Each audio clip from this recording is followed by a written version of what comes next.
Guys, welcome to the channel. In today's video I'm going to show you how you can change your number on Amazon account. So before getting into this video, must subscribe to our YouTube channel and click on the bell icon. So the first step you simply need to do is to open Amazon app.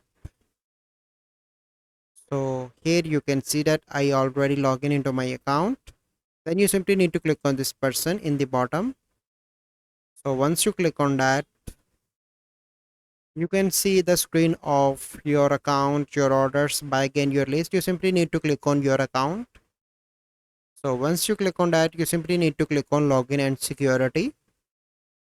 So once you are here, you can see that mobile number and here you can see edit. And from here you can delete your old number and add your new number and click on continue. And here you can see that to verify your number, we will send you a text message with a temporary code. Message and data rates may apply. So keep in mind this, and after that you can change your number by typing your number here. So this is the process.